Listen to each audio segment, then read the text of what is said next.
DDG episode 162. My name is Dave Hunt, and I'm joined by Michael Swick. How is it going, Dave? We're recording on a Wednesday because we wanted to fit in that Xbox press conference. So hopefully it was worth it. We'll find out in about 10 minutes. Yeah. All right. Did you get a bunch of snow? Yes, a bunch of snow. I woke up very angry this morning, even though I love snow, but I did not feel like going downtown. I was say, did you just go in the office? Yes, I did. Okay. Yeah, we didn't. I literally took a whole remote work day today. I was like, I'm going to do training at home. Like, I already do this week. I've been doing training at home half the day. I'm like, I'm doing a whole day of training at home. Look at you living it up with the option now. Yeah, so like that worked out really well for me. But you know, I think we got like, it started snowing at like 6 or 7 this morning, and I think we got like 5 or 6 inches today, like during the day. Like, so we must have got whatever you got. Yeah, and it's supposed to keep going throughout the week too, so I might be working remote the rest of the week. Who knows? Hopefully. I have video games to play, so that'd be nice. All right, so we are Digital Days Gaming. We are a weekly podcast that posts every Thursday on podcast services. If you listen to us, please consider subscribing if you haven't done so already. If you are a subscriber, please consider reviewing. And if you could leave a review with words, like where you type out a comment, like that helps out a bunch as well. As you know, 2023 is often running, as we're almost done with January. We would love to share and grow the show, so that's free to do. It's free to follow. It's free to subscribe to the podcast, as well as it's free to do the reviews to help more people see it and hear it. So that's always greatly appreciated. If you do want to watch us live, we are live on Twitch, typically Tuesdays or Wednesday nights, 9 p.m. Eastern Time, twitch.tv/digitaldaysgaming, where you can subscribe to us as we are a Twitch affiliate. If you have Amazon Prime, you can link that with your Twitch account, and you get Twitch Prime or Prime Gaming. And with Prime Gaming, you get a bunch of cool, like, just in-game boxes, currencies, skins, little DLC stuff that they do to try to prompt players to check the game out, but as well as you get to check out multiple games. But you also get a free subscription to the Twitch streamer of your choice, so please just make sure that if you have Amazon Prime and you link it with your Twitch account, that you use that subscription on somebody. It does not auto renew, so you just need to check it periodically and just, you know, consider using it on us. Or if you're not going to use it on us, please use it on a streamer that you spend time with their community, and that would be appreciated.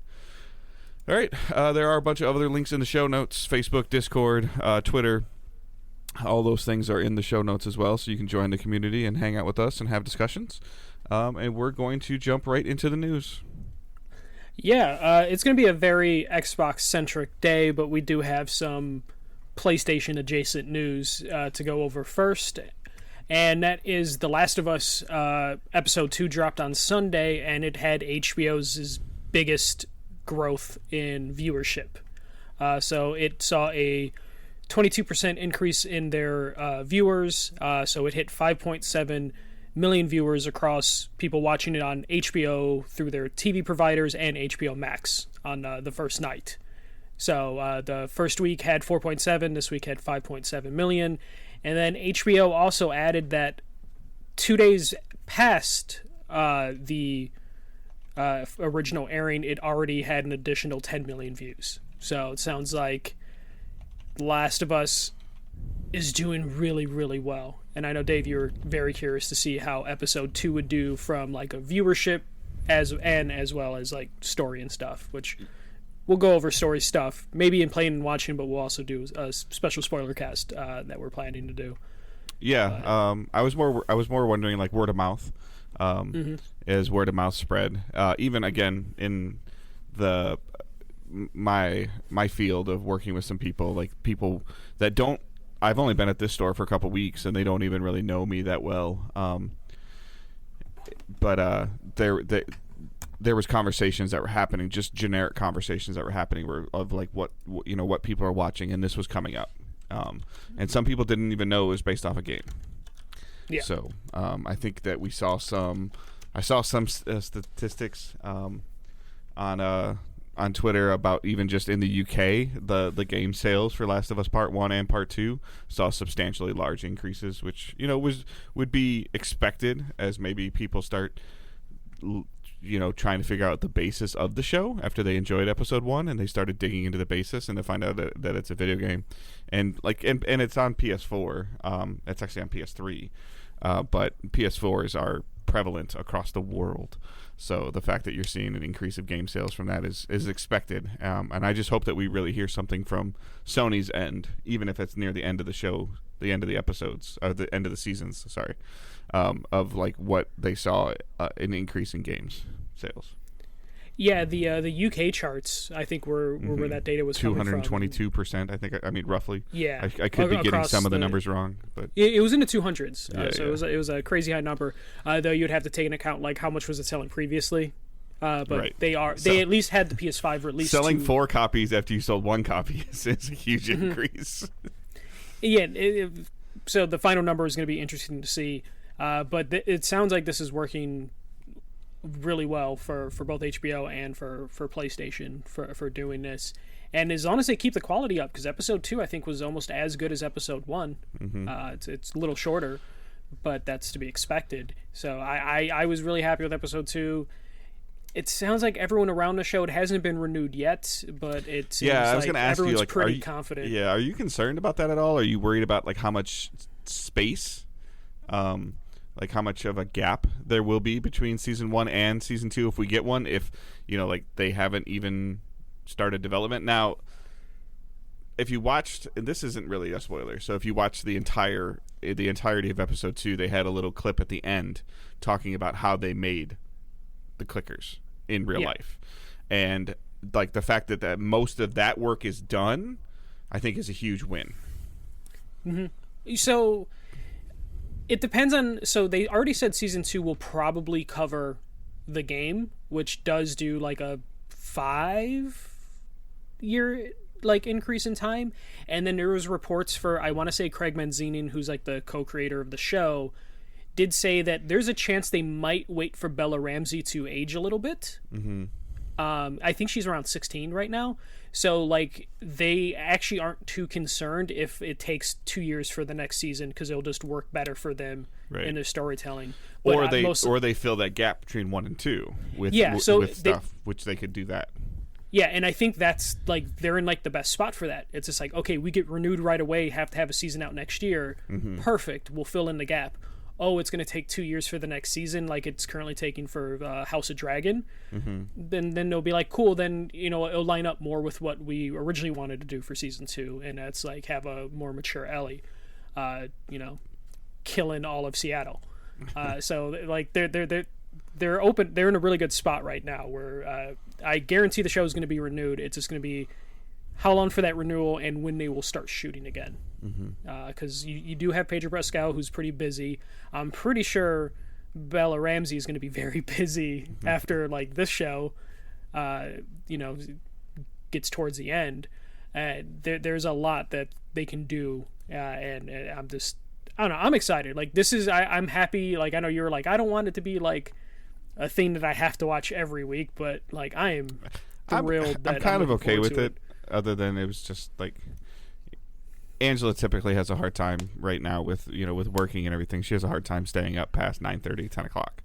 And so like that presents challenges, but we were able to, when I got home on a Monday evening, we were able to fit it in. I was actually pleasantly surprised that the time frame was a little shorter as well.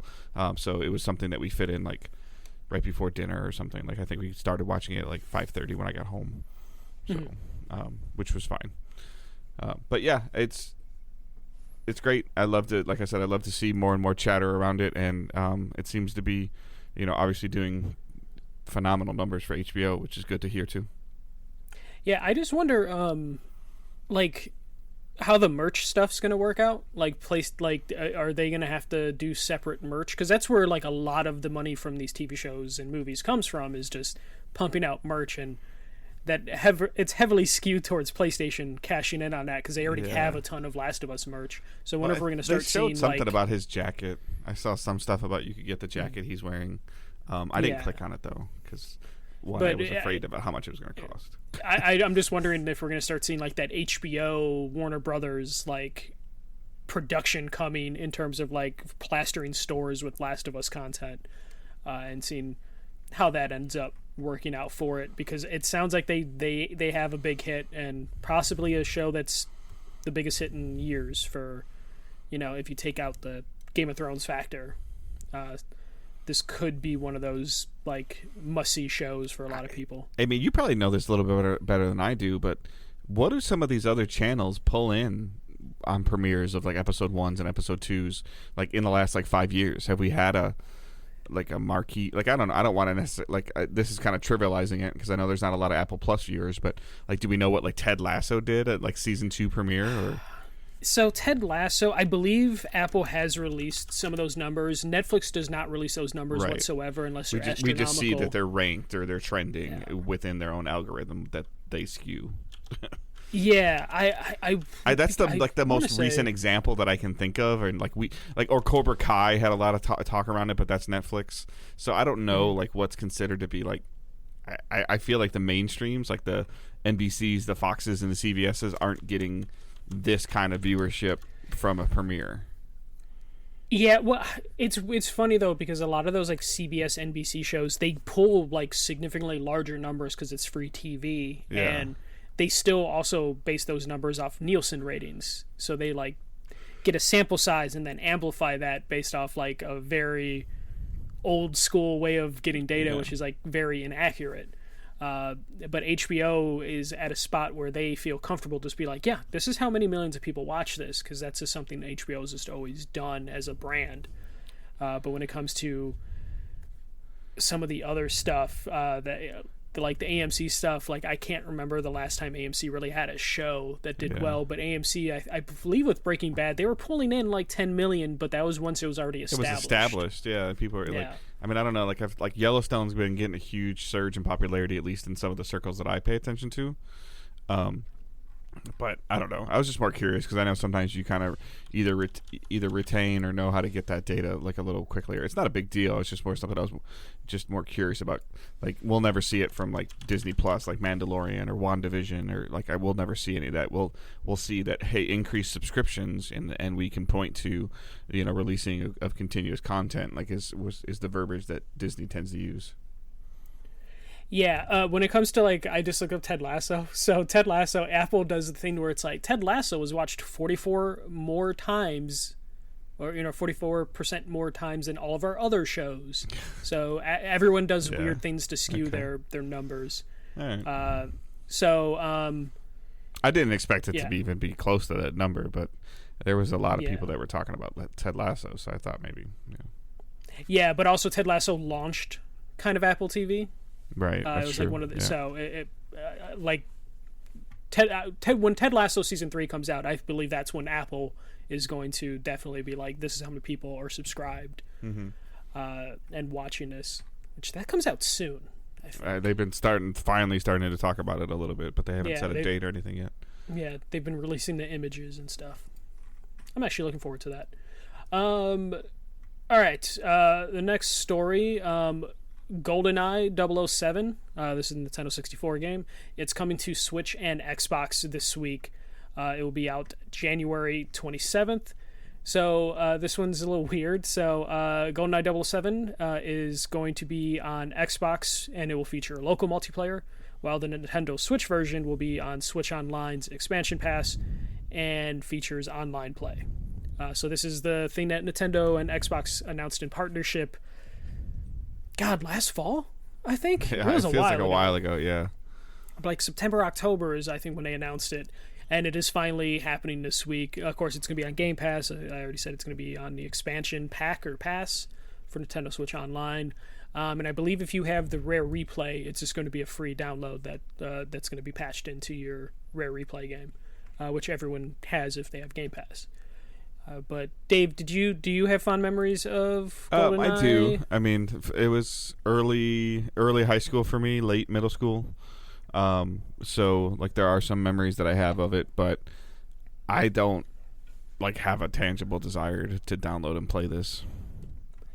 Yeah, I might play it on Xbox just to play single player and dick around, but the Xbox having just offline play, the traditional. I mean, is this on your next Friday night, Saturday night drinking game party at your house, like video game hangout? Maybe this might Okay. get put in there for a second, but I have a feeling it's gonna be one of those things where we put on for like 10 minutes and then we're like, we remember How that. did we do this? Like, Yeah, especially yeah, there's I like agree. Yeah. one of my favorite like multiplayer games from the last couple of years was Screen Sheet, which was basically like, hey, we're gonna make GoldenEye, but everyone's invisible. So they Right. at least added an element of silliness to it, as opposed to just straight up GoldenEye. But this isn't the remaster that is finished and just waiting to be released. But this at least is something for that. But yeah, a lot of people are going to be excited for that. If I pick it up on, like, I'm kind of tempted to try with the Switch Online expansion pack. Can but you I just know buy I'm the not- game on Switch or no?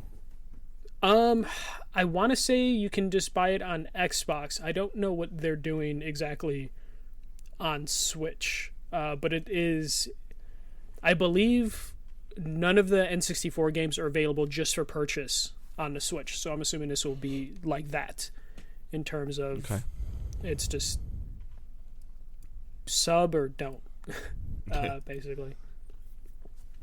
But that was just a quick one right there.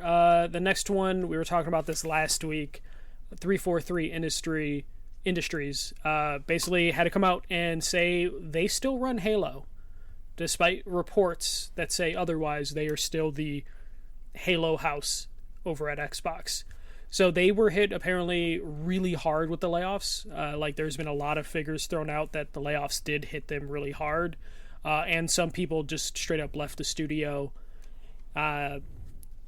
We talked about this last week. Like, there's like some sort of understanding of like, hey, Halo Infinite didn't do well. It didn't come out in a good state. Mm-hmm. So like the layoffs were almost expected if layoffs were going to happen. Though I would say you'd probably lean more into management than you would the people in the studio, because I think Halo Infinite is bad management. But 343 came out and said we'll continue to develop Halo now and in the future, including epic stories, multiplayer, and more of what makes Halo great. There was rumors last week that they were going to be turned into an auxiliary studio, an artillery studio, and that the funny part that I saw is they said Xbox will look to hire third-party studios to work on Halo, and that cracked me up because I'm like, they have so many studios under their umbrella. Why would they go third-party? But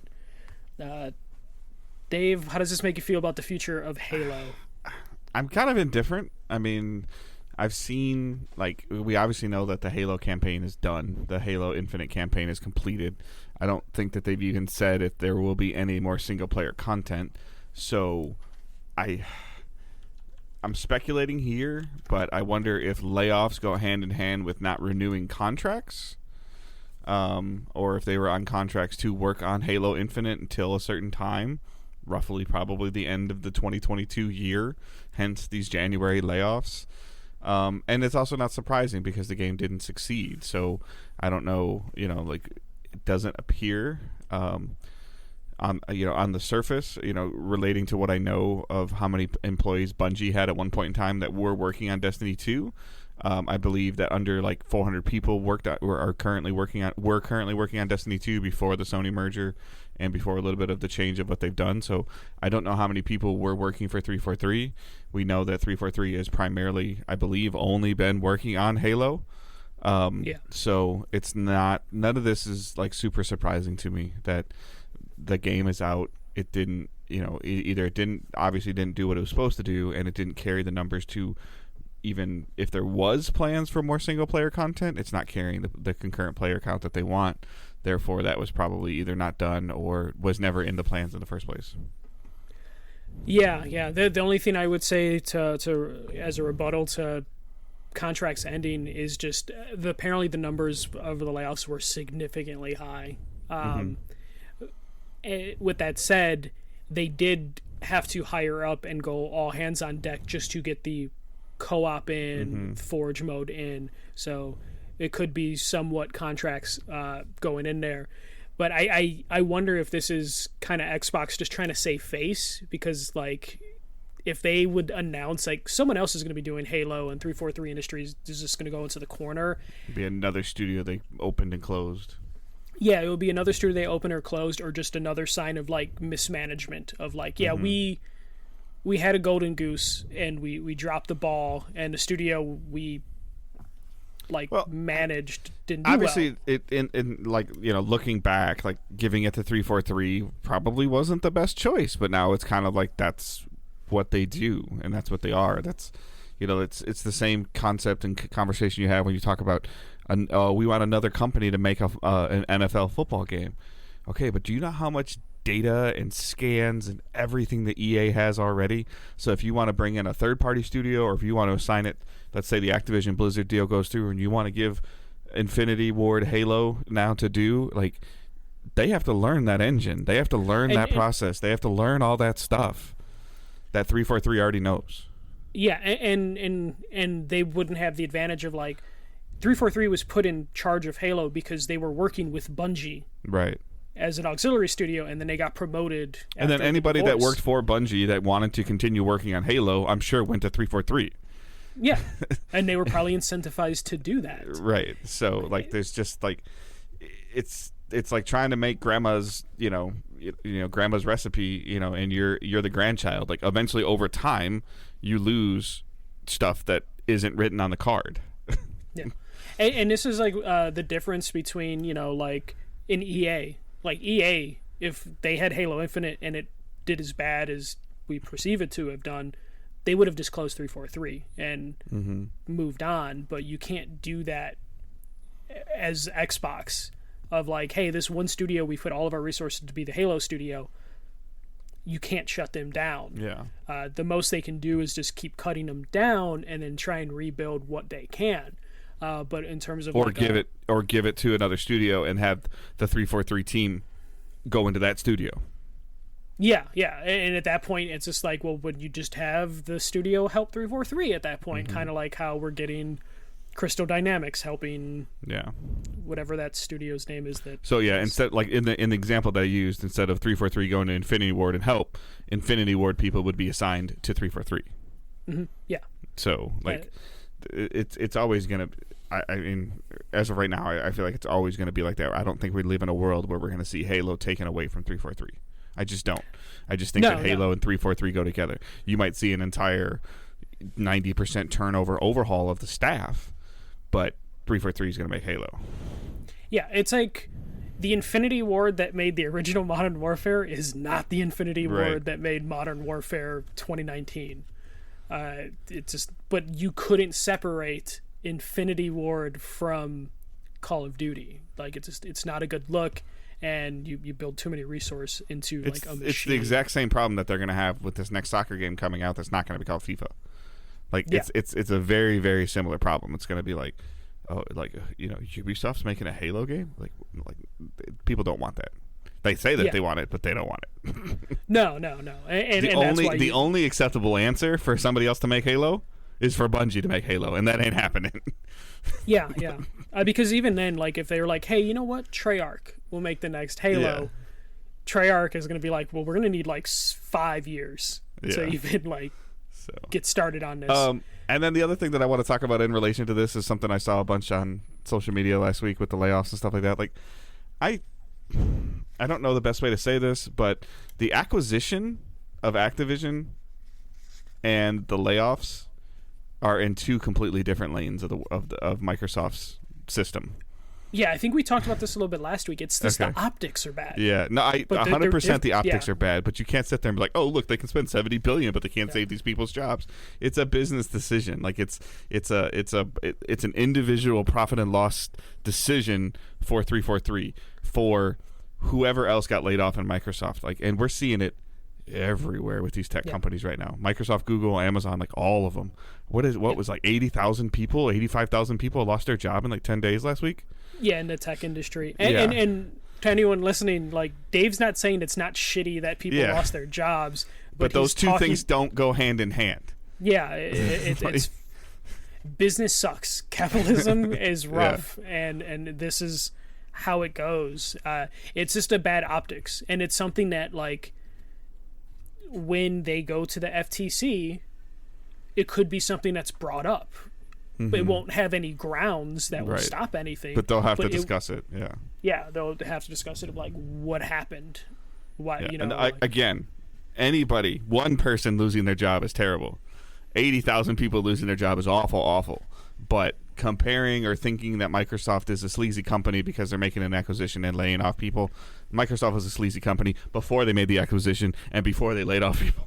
Yes, yeah. So if you get to a certain point as a corporation, you're sleazy. Yeah. There's no ifs, ands, or buts. It's just again, and we talked about this last week. It's just bad optics. You know, it's just like It just seemed like it got a lot more heat, like the last, like over the week, and I was just like, ugh. it definitely Just bothered did. me. So Yeah. But we'll move on to more Xbox news. This is our last story. So Xbox did a developer direct. This was, I think, like 45 minutes, maybe. about right. Yeah, the YouTube replay I watched was like 44 minutes or something. So yeah. So they already announced what games were going to be shown in here, though they did throw like one surprise in there. But we'll just go through the list. Minecraft Legends will be dropping April 18th. Dave, I didn't know what type of game Minecraft Legends was when we talked about it, but after watching the gameplay stuff, that actually looks kind of fucking interesting. And I'll probably download it. It's an evolution of Minecraft, like we have been talking about for years, of where what Minecraft has evolved into, what Minecraft Dungeons was doing, and now this is like, okay, this is Minecraft, and now you get to build stuff and see if your buddy can knock it down. Yeah, tower defense Minecraft. Yeah. And like class-based PvP, it looks like, where you can be like, all right, I'm gonna build. Okay, I'm gonna go attack. Oh, I can't do this because they built this before I did. Like the amount of stuff that they showed in that 7 to 11 minutes, I was like, wow. Yeah, there's something about, I think in the trailer or the gameplay section, they were just like, there's like an announcer, like a AI announcer that will announce like, Dave is building rocket launchers. Yeah, and cannon assembled. And it basically gives me like, oh shit, I gotta put anti-air stuff in. And I kind of like the way that looked, and it sounds like it can get pretty intense. And I was just looking at it and being like, yeah, I'm a 33-year-old who's playing Minecraft this year. It's gonna be Minecraft Legends, but and again, the part that just that everybody hates when I say this, and they're gonna you can roll your eyes in the car, just make sure you keep your eyes on the road when you roll them. It's on Game Pass, so it doesn't, like, let's just play it and find out if we like it or don't like it. Yeah, Game Pass, I think PC and Xbox on April 18th. It's just like, okay, it's there. If you want to play it, play it. If you don't want to play it, don't play it. If you want to buy it, buy it. It's there. And this is something that you always say for Minecraft, is they slowly have been like drip feeding you into, I don't want to say real games, but they want to drip feed you. I could show that trailer to Owen, and he would completely understand it. And he's 7 because he's been playing Minecraft for 4. I don't even know, like 3 years, 4 years, however long. He just was complaining about not building his base correctly in Minecraft literally today. Yeah. But if you showed him Command and Conquer, he would have been like, "What is this? Right? Like I don't know how to do this." So it's just the entry level. Now, when he's 12 and 13 years old and he sits down to play a Command and Conquer style game, and he's more cognizant, able to absorb information better, read his own information, comprehend, process. Hell, he's like, oh, I'll understand this. I did this in Minecraft when I was years ago, and I built a wall, but now I just got to build it out of logs. I love the idea that like Mojang, or I don't even know if it's Mojang or Mojang. Doing this.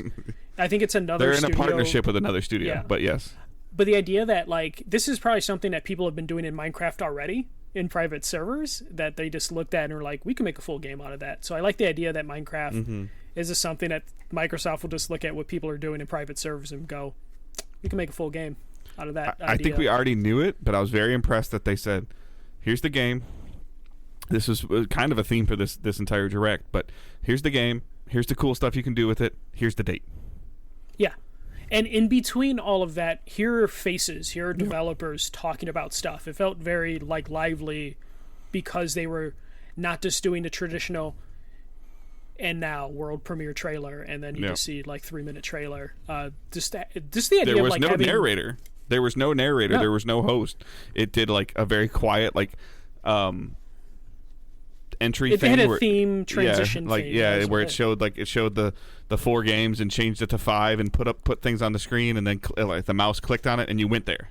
Yeah. Like, it's just kind of refreshing, just because what I'm used to seeing is just these things being just here's a trailer, here's a trailer, here's a trailer, or here's a trailer, here's a developer who's like not used to doing interviews, and then here's a trailer. And this was like, here's a trailer, and in between the trailer we're gonna have the developer talk about stuff and then show you more gameplay, and it was very well edited to where you didn't have any awkward moments of like a host being cringe and a developer who doesn't want to actually be. I didn't like walk away from any. I didn't walk away from any presentation they made today with questions. Yeah, no, because they did such a good job. Because I think that's a problem I've had with a lot of the Xbox stuff, and some of the EA stuff is like sometimes they just have like annoying or bad hosts, and then developers who just are uncomfortable in front of the camera. Or the counterpart of like every time Sony would show something last year at least, or like the last 18 months, you'd have to go to the blog to read more to get more details on it.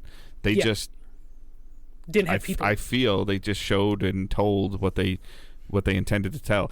And I mean, we'll get to it towards the end, but like this is probably why they weren't at Game Awards. Yeah, it feels like definitely. And like I also don't feel like this was thrown together. No, post Game Awards. I thought of that at one point in time. Yeah, I mean, a good chunk of it was probably put together since December, but like I think they were holding out because they're like, we can actually put a release date at the end of these if we wait 2 more months. They didn't come to work Monday after the Game Awards going, okay, guys, we have to do something now. Like, this was already started. Yeah.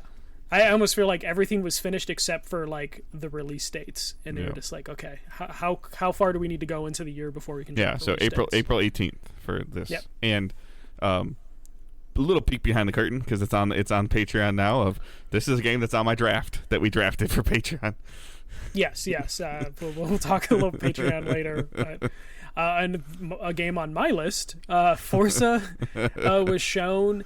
This one again, it was a really good trailer. Kind of told you different features that are coming to it, but nothing out of this world. There's like, hey, we're going to deliver. I thought it looked really cool though. Like, it looks fantastic. What they were showing, and they used the right words, ray tracing. They used the words that the racing fans that I hear really want to care about, like ray tracing, day-night cycles, dynamic weather, 4K at 60 frames. Yeah. 4K at 60 frames is like the thing they wanted to get across.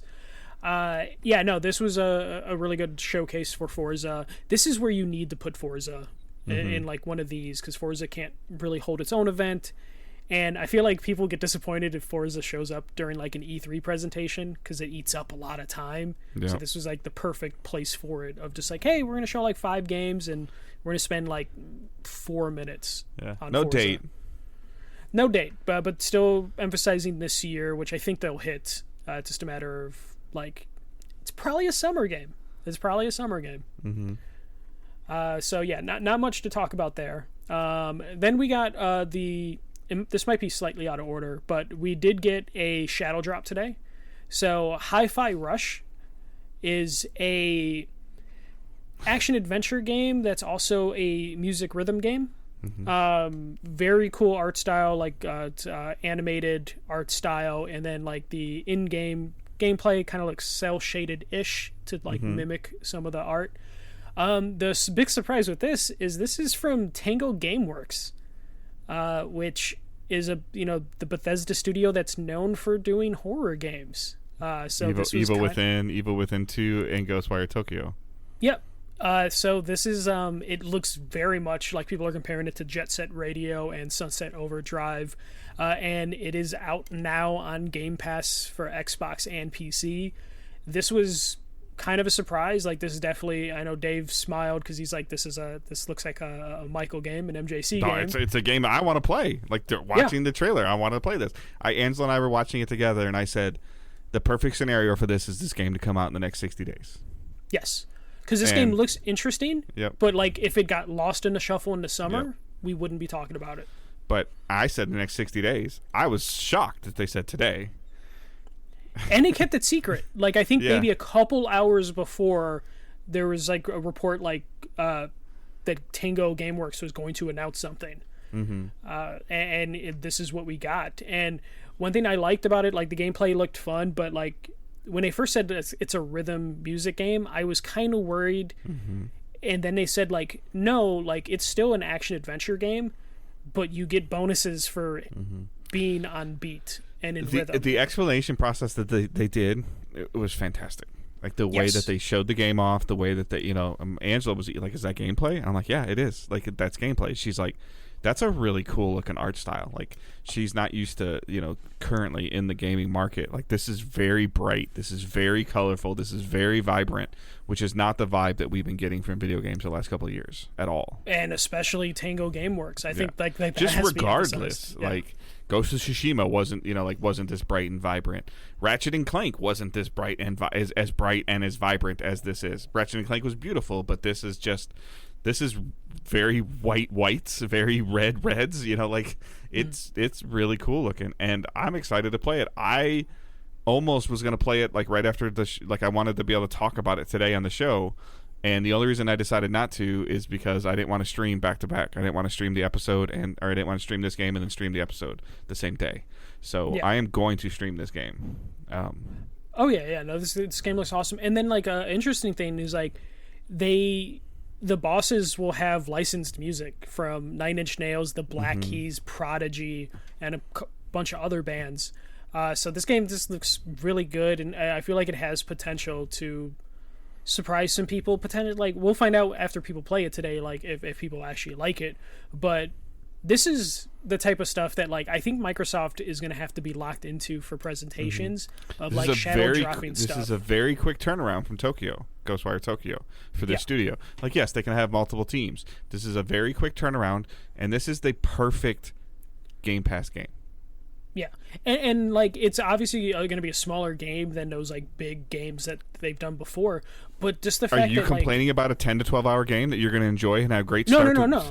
But what I'm saying is like I like the idea. Like they did this with Obsidian, where Obsidian released Grounded officially last year, and then they released Pentiment, which is a smaller experience. So I like the idea of like letting studios who will continue to make these big AAA games get like a break game of like, hey, be creative because we're going to put you in the AAA factory after this, but like here, like just exercise whatever creative juices you want into something else. Well, the main guy who I think is the head of Tango was like, this isn't my thing. You talk about this. Like he was literally like, this is not what I. He goes, this turned out great and fantastic. He goes, but nobody's gonna know it came from Tango. Like exactly. Yeah, he was basically there to like tell the director of this game like, good job, and I endorse this as the head of the studio. Yep. It was really good, and again, this is you got to see trailer, gameplay, and in between that, going back to the developers and the president of Tango Gameworks is a great way to introduce a game. And they were funny. They had rapport back and forth. And a date. And a date. And then, of course, they have the trump card of, like, Game Pass. Not only, like, hey, it's coming out today, but they can drop and it's coming to Game Pass today as well. But this is one of those things where this might set a standard for them of, like, we have to launch a Game Pass game. We've talked about this though. If they do a direct once a quarter and they shadow drop a game once a quarter, fantastic. Yeah. Especially like again, if they were like Hi-Fi Rush is coming out in September and it's going to battle out all these other games, we would forget this game existed, and then September would come around and be like, "Oh, Hi-Fi Rush dropped on Game Pass last week. I completely missed it." But if somebody was on the fence about canceling their Game Pass subscription and they play this, they might hang on to the subscription until they see the next Xbox Direct. Yeah. Definitely could be a thing. But yeah, I feel like just that announcement, even though we don't even know the quality of the game, it's not like Ghostwire Tokyo was a good game. That game got reviewed poorly, but it was a nice, refreshing surprise that we got into this game announced and released. After that, we got some Elder Scrolls Online, new expansions coming in June, and then they announced that there'll be more chapters that they're going to explore. I think they said Skyrim and more of Morrowind. So ESO is continuing to go, and it does well for Bethesda / Xbox. I kind of zoned out a little bit when they were talking about I saw something about like they are allowing all the expansions to be trial run or played for a certain amount of time. Mm-hmm. So, but I mean, if you like ESO, like that stuff looked really cool. I love my online cooperative games, but ESO might be just a little bit out of my wheelhouse. Yeah, but also this is another good spot for ESO announcements, because I feel like if you do a big E3 showcase and spend 5 minutes on this, people are going to be like, why'd you do that?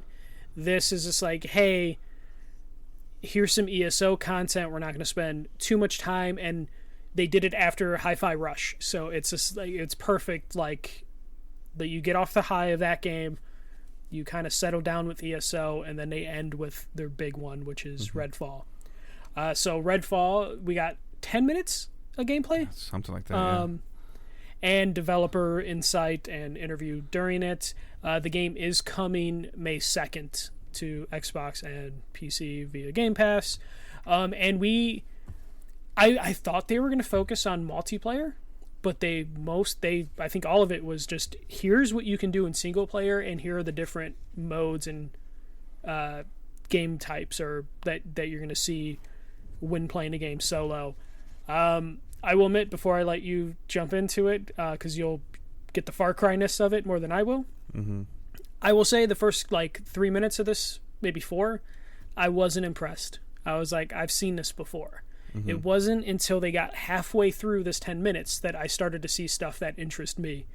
And I was like, okay, I'm interested in this game again, because they were kind of losing me the first couple minutes. I don't know how you felt.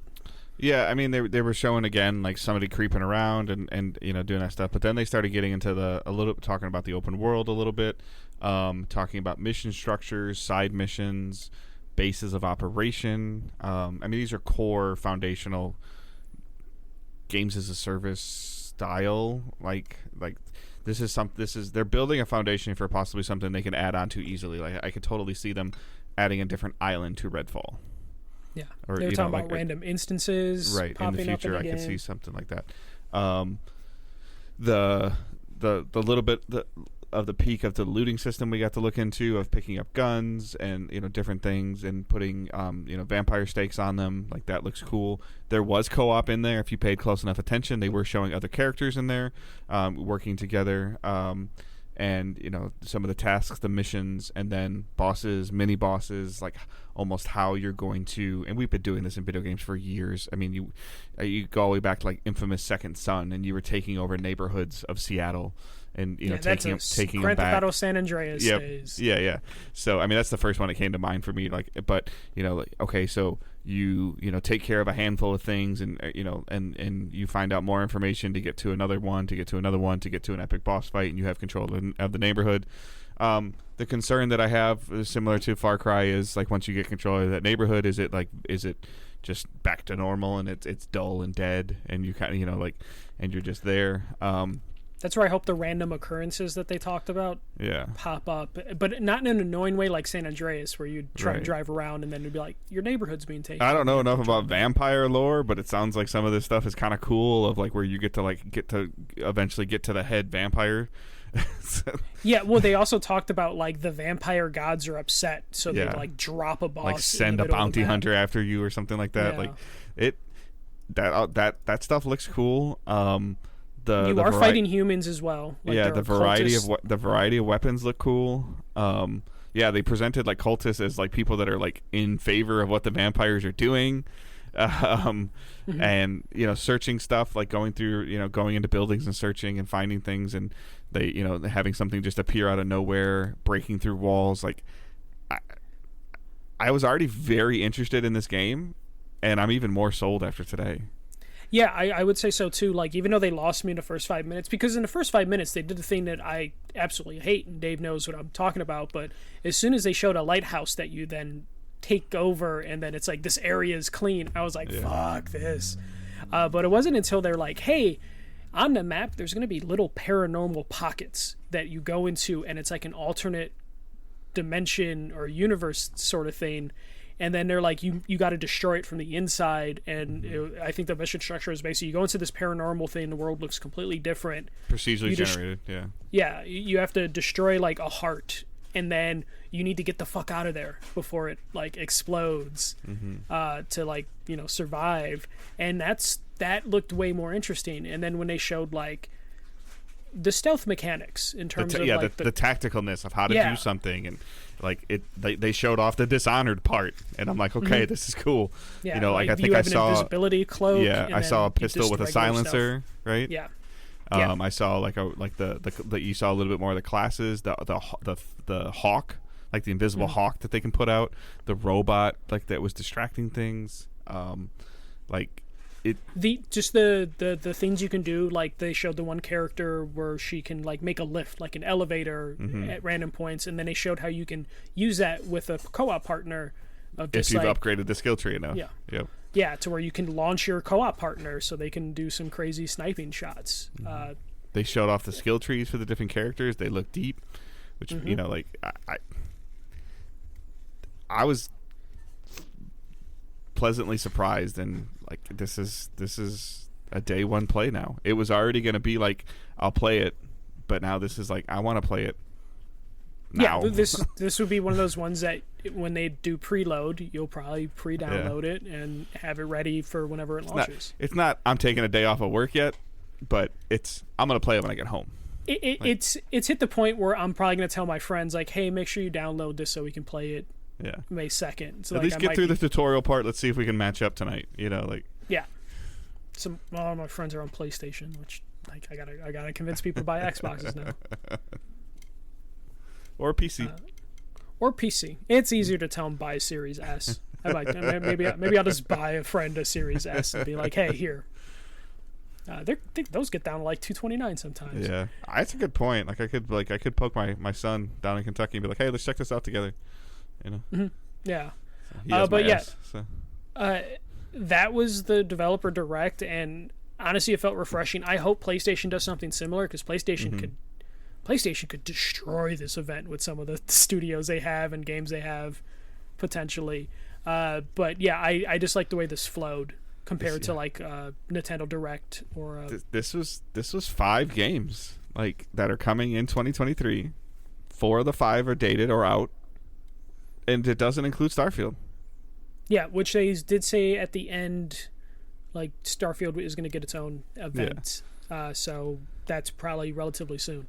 Yeah, so I mean, with Starfield hopefully coming in 2023, this is the cadence that you and I talked about of potentially a game like about every other month.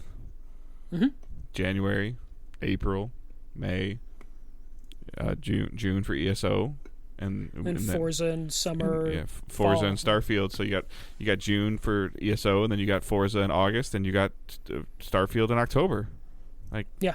And you're in really good shape. And then this makes me wonder, what's the next hi-fi rush that we get in July, August, September, October? Hellblade 2. No, I'm saying, like, what's the next thing out of nowhere? Like, yeah.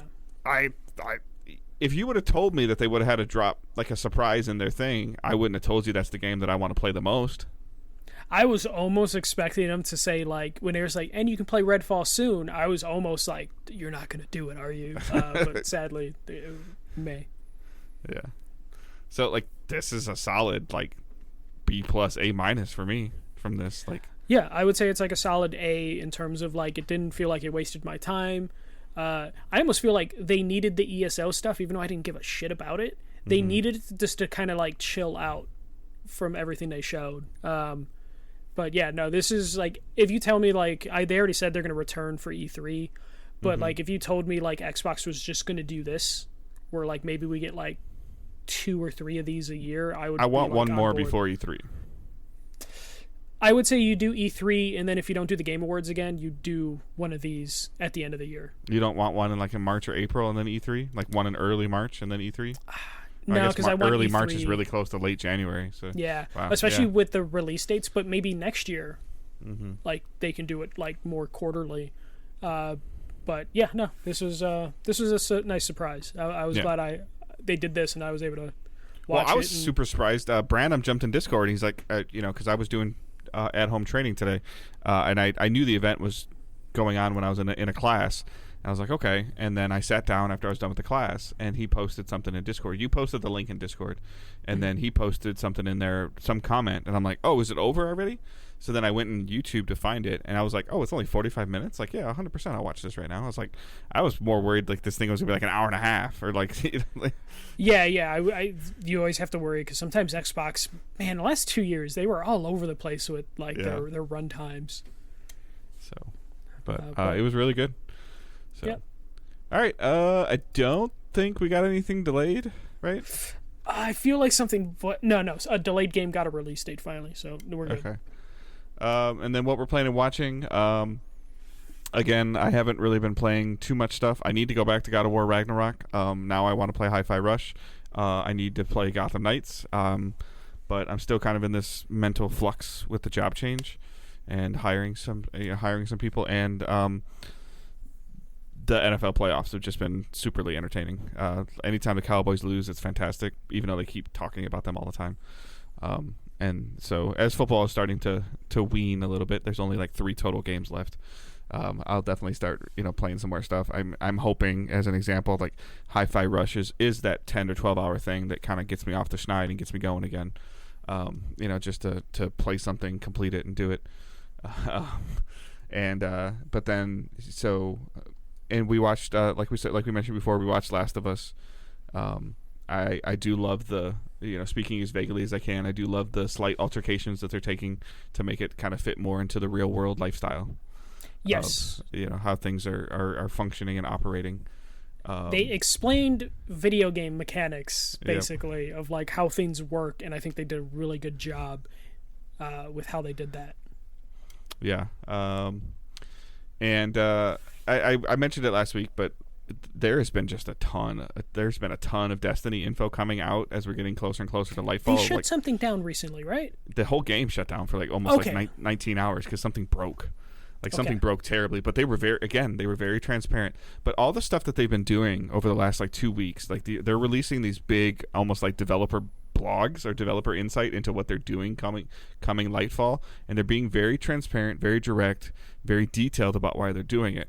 And I legitimately think there are people similar to me, obviously way more talented at the game, way more willing to do things in the game, that are now working for Bungie, that have been playing this game for 5 or 7 years, and they start at this, whether it's on a in person or whatever it is, they're on this conference call or this conference table going, why can't we do it this way? And they go, well, we've never done it that way. And he goes, well, why the hell not? A lot of the stuff that they're doing of you really want the mod system, you'd have to go to this vendor every day and check the vendor if that vendor was carrying a mod that you didn't have. And if you missed that day and they had a mod you didn't have, you were screwed if that was the one that you wanted and you weren't home that day or you had to work late or whatever. So now I feel like one of the devs is like, why are we locking these mods behind an NPC? Why don't we just give them to all the players? Well, yeah, but that messes... Why? You don't want them having fun build crafting and playing the game and having a good time? Why? All the shaders and the cosmetics that are 5 years old that are unobtainable in the game anymore. They're like, why don't we just give them to a vendor? Oh, because the other players earned it. And they're like, who gives a damn? It's a color thing. That sounds like a studio that has financial security because they were just acquired. Yeah, I mean, maybe that's why. I don't know. But you couldn't even buy these things before with real money. No, but there was probably a plan of we'll release this content eventually again, and we'll charge this amount of money. And now they're just oh, scratch that out. Yeah, the funny part is this is stuff that players get even if you don't buy Lightfall. Mm-hmm. This is just quality of life. And they're just taking care of it really well. Now, post Lightfall, as always, the seasonal stuff, is it going to work? Somebody was asking me today about, this is still broken. Somebody was asking me today, if I want to pick it up. He's an old Destiny player. If I want to come back, what do I do? I'm like, dude, just buy Lightfall and buy the current season. Yeah, but the other version has all this stuff. I'm like, I don't know. You got to ask yourself how long you're going to play the game for. I think you've heard me say it. I've been saying it for a year or 2 years now. Spend the $10 on the current season and play. And if you don't like it, stop playing. And if you're really into the story and you want to see what's going on, spend the $40 on Lightfall and the $10 on the season. Invest $50. And after, if Lightfall holds your attention and then the seasonal stuff, you like the loop that's there, buy the next season. Like, and then if it's really holding your attention, buy the whole thing. Like, there's a bunch of different ways. But if you want to go back, oh my God, like I looked at it on Steam today and it's like $285 to go back to like Forsaken and Shadowkeep and Beyond Light and Witch Queen and Lightfall. Like, there's a point in time where they just need to start saying, like, if you buy the newest expansion, you just get everything else. Like, they got to do something. Like, but they're running into some. So people hated content vaulting when they would take stuff out of the game, but the alternative is this engine is like maxed. Like, they're like the stuff that happened this week is the game's in technical trouble. Yeah. And what they've been able to do with, I think this is like a souped up version of the Halo engine. It's like a Tiger engine, but I feel like it's a souped up version of what they built Halo on, and they've done some upgrading and stuff to it. But they might have to do a third version of this game just to switch engines.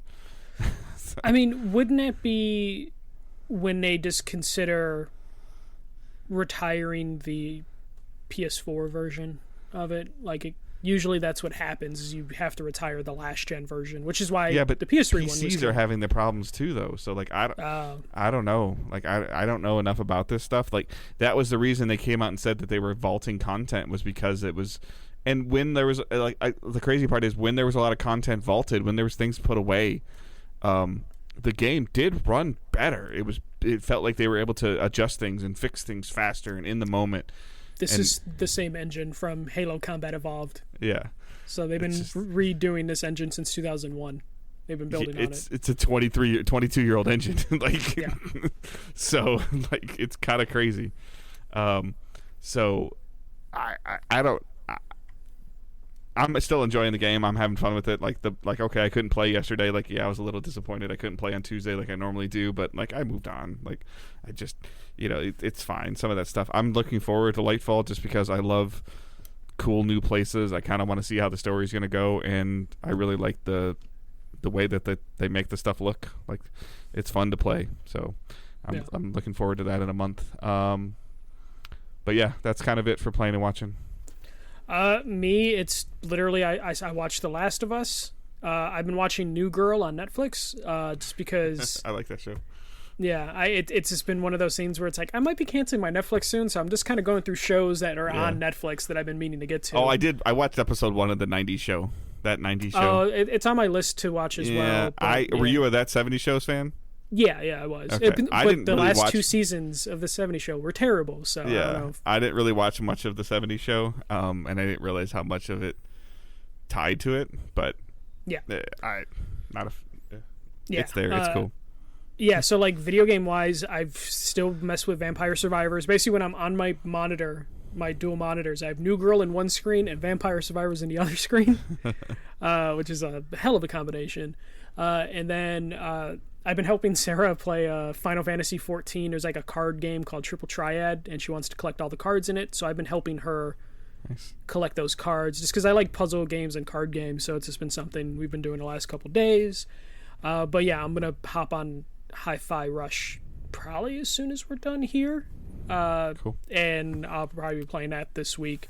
And I'm kind of tempted to pick up Forspoken because the reviews have been so all over the place, and it frustrates me when they're like that.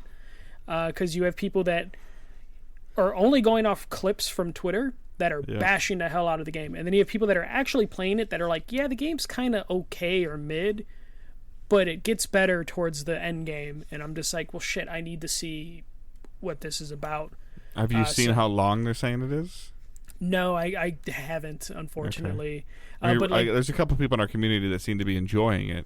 Yeah, no, and people that are actually playing the game say like the gameplay is rewarding towards the end, and I just don't know how much time that's going to take. But it's one of those games that a lot of people made their opinion before it was released, and it's always frustrating when that happens, because then you're trying to decipher whether the game's worth your time, and it's really difficult to do. Well, you and I are always able to move up beyond like one annoying thing. Like, you're not a fan of the God of War banter, which means that you're not going to be a fan of the Forspoken banter. But they have a thing to lower it in the game. And then if the gameplay's fun and the story's good, I can overlook the banter. I can just roll my eyes and move on.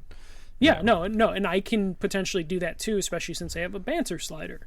Mm-hmm. So I there's a chance I might pick up Forspoken this weekend. I don't know how smart that would be if I pick it up in terms of like, will I actually have time? Pick it up. Yeah, the thing is time. Like, will I Yeah, I actually get it, put yeah. time into Forspoken?